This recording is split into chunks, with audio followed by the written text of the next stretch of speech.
जय हिंद दोस्तों, स्वागत है आप लोगों का तेज क्लासेज में। और आज के इस मस्त और धमाकेदार वीडियो में आज हम लोग क्या पढ़ने वाले हैं। हम लोग पढ़ने वाले हैं उपसारिक और सहगुणनखंड या सहखंड, ये पढ़ने वाले हैं।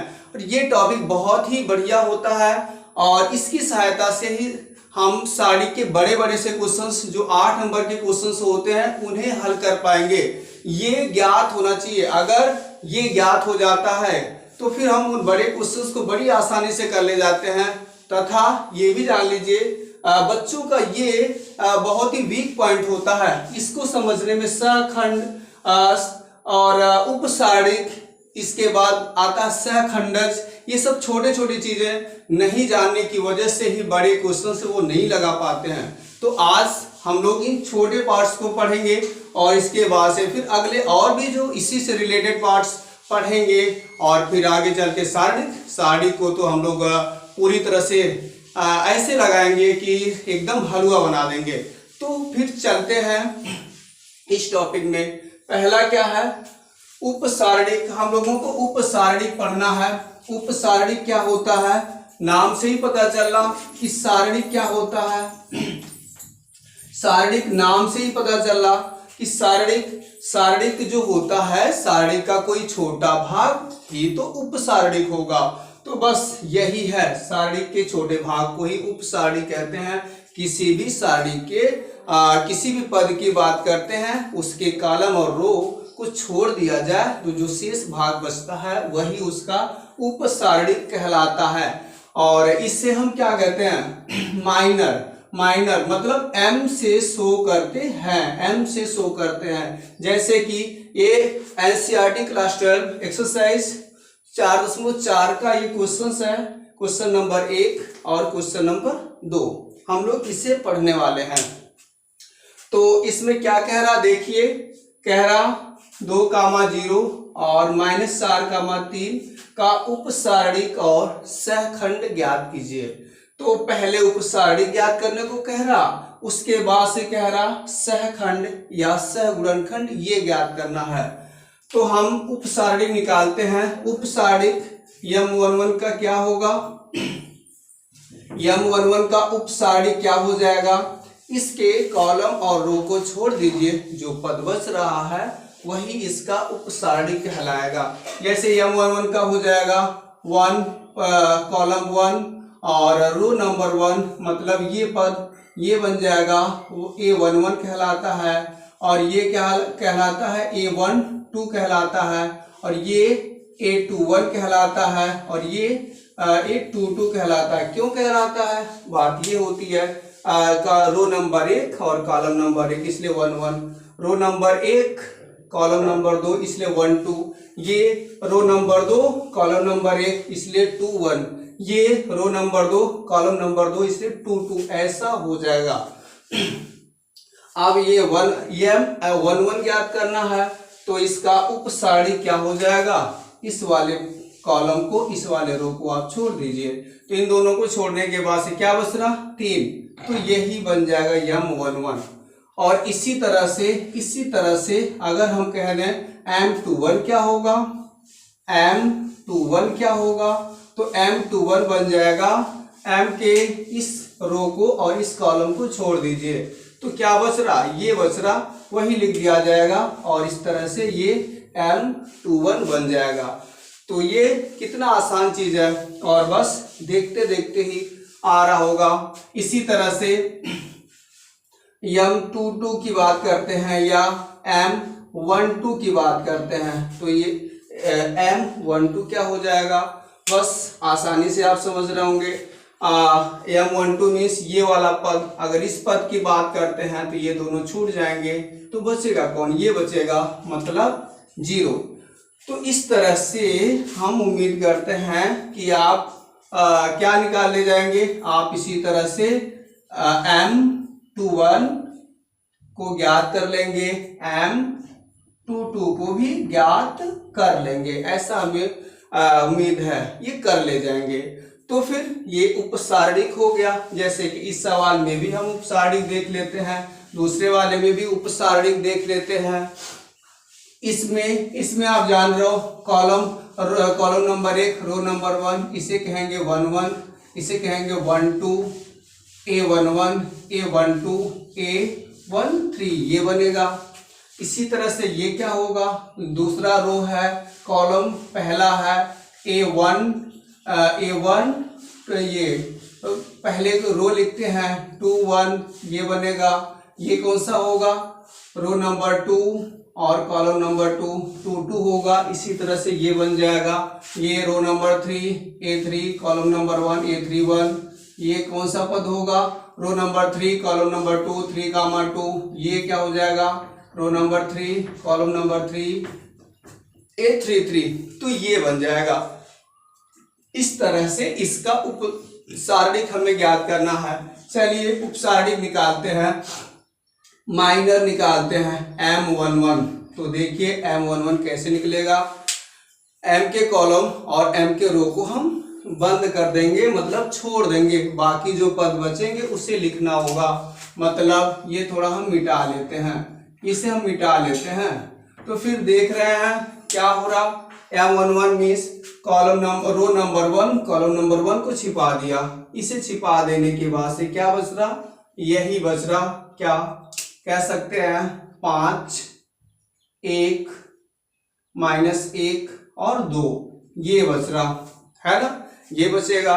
अब इसको आप हल कर दीजिए, M11 क्या बन जाएगा, इसको सॉल्व करेंगे, इसका इसमें गुणा करवा लेंगे, 2 5 10 माइनस 1 गुणे 1 -1 ऐसा हो जाएगा। और इस तरह से क्या बना 10 माइनस माइनस 1 मीन्स 10 धन 1 बराबर 11। तो M11 का मान क्या आ गया 11 हो गया। इस तरह से और M12 की बात करते हैं, M12 क्या हो जाएगा, बस M12 means row number 1 column number 2 को छिपा दीजिए, रो नंबर 1 और कॉलम नंबर 2 को छिपा दिया जाए। इसे बंद कर दिया तो क्या बचा 3 0 -1 2 ये बचा, क्या बच रहा 3 0 और -1 2 ये बच रहा। देखिए ये बच जाएगा। और फिर इसे भी आपको इसी तरह से सॉल्व करना पड़ेगा, ऐसे इसका क्रॉस मल्टीप्लाई करवाएंगे, 2 3 6 हो जाएगा, माइनस 0 को 1 से गुणा करवाएंगे तो 0 ही बन जाएगा, कुछ नहीं होगा, मतलब 6 हो जाएगा। M12 का मान 6 होगा। इसी तरह से M13 क्या हो जाएगा, M13 भी 1 रो नंबर 1 कॉलम नंबर 3 को छिपा देना होगा, जो बाकी बचेंगे उन्हें लिखना होगा। तो फिर रो नंबर 1 कॉलम नंबर 3 को छिपा दिया, क्या बचा, ये बच रहा। तो इस तरह से क्या बच गया आपका, ये बच गया 5 1 और -1 2 ये बचा। अब इसका भी क्रॉस मल्टीप्लाई करवा लेंगे, अगर 2 का 10 से 5 से 10 बनेगा और इसका इससे गुणा करवाएंगे तो माइनस और 1 गुणे 1 -1 ऐसा होगा। और फिर क्या होगा, ये 10 हो गया और माइनस प्लस 1 हो जाएगा और 11। तो इस तरह से उम्मीद करते हैं कि आप और बाकी सारे पदों को निकाल सकते हैं। एक आध और कर देते हैं, बस ज्यादा नहीं करेंगे। M31 का निकाल लेते हैं। हम किसका निकालने चल रहे हैं, इसका निकालने चल रहे हैं। M32 निकालने चल रहे हैं। M32 क्या हो जाएगा, M32 की बात करते हैं, रो नंबर 3 को छिपाना होगा, कॉलम नंबर 2 को छिपाना होगा। रो नंबर 3 कॉलम नंबर 2 इसको छिपा देना होगा, ये छिपा दिया तो क्या बचा, ये बचा और ये बचा। मीन्स बचेगा 1 3 और 4 और -2 4 और ये कौन सा बच रहा 3 2, तो 3 को छिपाया और 2 को छिपाया, 4 -1 बचेगा। तो इस तरह से ये बच रहा। और फिर यहाँ पर भी वही तिरछा क्रॉस मल्टीप्लिकेशन करना होगा और करने के बाद से हमें ये प्राप्त हो जाएगा। ये इसका इसमें गुणा करवाएंगे -1 होगा, फिर माइनस लगाया, इसका इसमें गुणा करेंगे 3 चौके 12 हो गया, ये आया। और फिर क्या हो गया, M32 बराबर -13। तो देखिए ये आ गया। तो ये चीजें अभी तो हम आपको उपसारणिक बताए, कैसे हम उपसारणिक को निकालते हैं। उपसारणिक जब आ जाते हैं तो उसके बाद से हम सहगुणनखंड या सहखंड निकालते हैं। तो ये चीजें हो गई। अब इसके बाद हम सहखंड की तरफ चलते हैं। और सहखंड क्या होता है, कोफैक्टर क्या होता है, कोफैक्टर यही होता है मतलब पदों के जो पद होते हैं उनका एक कोफैक्टर, फैक्टर नहीं बल्कि कोफैक्टर, ऐसा गुणनखंड जो उनमें उभयनिष्ठ होता है वही होता है। जैसे इसको हम सी से शो करते हैं, तथा सहखंड सी आई जे बराबर होता क्या है, सी आई जे बराबर क्या होता है -1 to the power of I plus J into M I J. ये आपको याद करना होगा, ये फार्मूला होता है C I J equal to -1 to the power of I plus J into M I J, ये होता है। मतलब यहाँ आई जे क्या है, आई जे होता है टर्म, ये होता है रो का पद, ये होता है रो और कॉलम का जो पद होता है ये रो होता है, रो और कॉलम को दर्शाते हैं ये दोनों। तो ये किसी भी पद की बात करेगा उसी पद के लिए ये बनता है। जैसे हम C21 की बात कर दें, अगर C21 की बात कर देंगे तो ये -1 पर ये 2 क्या इन दोनों को जोड़ा गया है ना, इसलिए 2 और 1 को ऐसे ही जोड़ना होगा। और यहाँ पे फिर हमें क्या लिखना होगा 2 और 1, मतलब उसका 2 उपसारणिक लिखना होगा। तो इस तरह से हल करके गुणा करवाना होगा और जो प्राप्त हो जाएगा वही सहखंड 2 का होगा। इस तरह से ये काम करना होता है और ये चीजें अच्छे से समझ में आ रही होंगी। चलते हैं निकालने, चलते हैं हम लोग निकालने। और क्या हो जाएगा इसका, तो बताइए इस पद का हम लोग निकालने चल रहे हैं। किसका निकालें, हम निकालने चल रहे हैं C11 का सहखंड निकालने चल रहे हैं। तो फिर पहले कर देंगे -1 to the power of I plus J, मतलब 1 + 1, और इसी में हम M11 का गुणा करवा देंगे।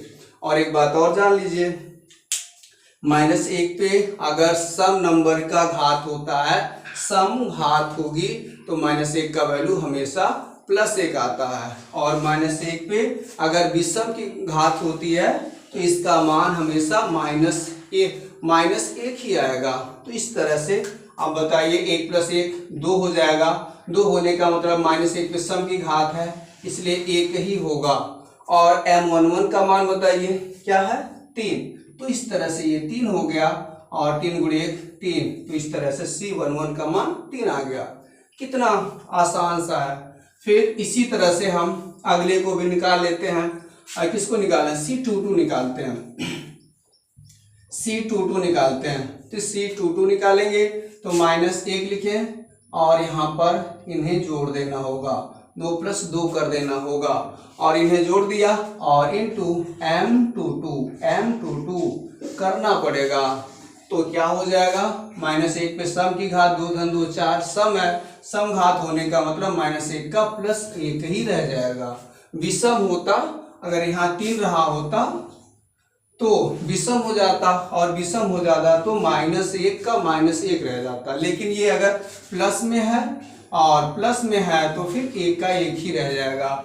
और M22 का मान क्या लाया, M22 का मान तो मैंने लाया ही नहीं, तो देख लेते हैं। ये तो 2/2 कोटि का है। M22 का जो उपसारणिक होगा ये होगा, इसको छिपा देते हैं तो फिर 2 आया, गुणे 2 कर देते हैं और इस तरह से क्या आया 2, तो C22 का मान 2 में सहखंड 22 का वैल्यू 2 आया। तो इस तरह से एक्सरसाइज 4.4 का पहले का क्वेश्चंस, बाकी सारे क्वेश्चंस आप लगा ले जाएंगे, हमें उम्मीद है।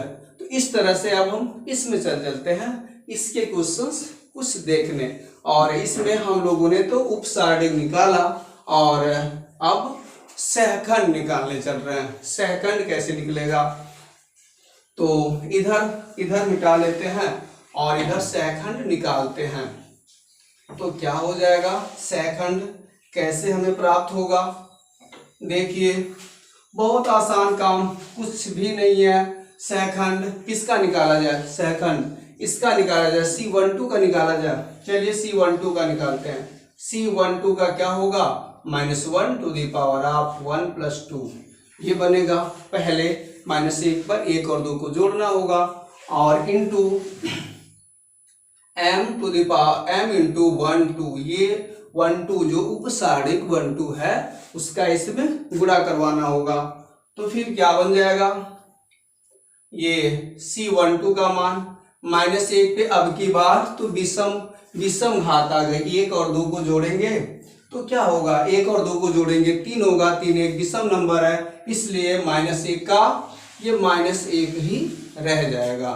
और M12 का मान क्या है, M12 का मान हम लोगों ने लाया है 6।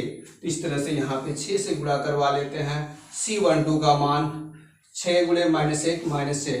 तो देखिए कितना आसान चल रहा और बहुत अच्छा से चल रहा, कुछ भी मेहनत नहीं है, कोई टेंशन नहीं है, कोई भी दबाव नहीं है। इसी तरह से और किसका निकाला जाए, हम किसका निकाल लेते हैं, 1 3 का यहाँ निकाले हैं, 1 3 का निकाले हैं, 1 3 तो यहाँ पे पड़ेगा और किसी का भी निकाल सकते हैं। तो किसका निकाला जाए, इसका निकाल लेते हैं, इसका निकाला जाए, इसका। तो इसका क्या हो जाएगा, C32 का क्या होगा, -1 टू द पावर 3 + 2 इंटू ये C32 निकाल रहे हैं। तो C32 का 3 नंबर रो 2 नंबर कॉलम को छिपाइए, बाकी जो बच रहा उपसारणिक लिख दें। तो 32 ये वाला 32 3 ये वाला और ये वाला ये आप छिपा देंगे। तो ये दोनों बचेगा कौन सा, 1 3 बचेगा। तो यहाँ पे उपसारणिक मैंने तो निकाला नहीं है, तो बगल में ऐसे डायरेक्ट भी कर सकते हैं, चलेगा। 3 3 और 2 छिपा दिया, 1 3 बचा और यहाँ कौन सा बचा, 4 और -1। तो ये बन जाएगा और फिर इसे आगे हल करेंगे, क्या हो जाएगा, -1 पे 5, 3 और 2 5 हो रहा, फिर भी विषम नंबर है, विषम है तो फिर 1 का -1 ही रह जाएगा। और यहाँ पर क्या होगा, -1 का 1 से गुणा करवाएंगे तो -1 होगा और 3 गुणे 4 12, वो भी माइनस में ही रहेगा। तो इस तरह से आप देखिए क्या हो जाएगा, ये -1 गुणे -1 और -12 -13 बनेगा और गुणा करवाया जाएगा तो क्या बन जाएगा, C32 का मान 13 का 13 बन जाएगा। तो इस तरह से 32 का सहखंड 3 कितना आया, 13। तो इस तरह से सारे पार्ट्स का आप कर सकते हैं और ये सब बहुत अच्छे से समझ में आया। तो ऐसे ही आगे वीडियोस आपको पहुंचते रहेंगे, तो चैनल को प्लीज सब्सक्राइब करें, वीडियो को लाइक भी करें और कोई कमेंट हो तो उससे भी करते रहें। आज के लिए बस इतना, जय हिंद।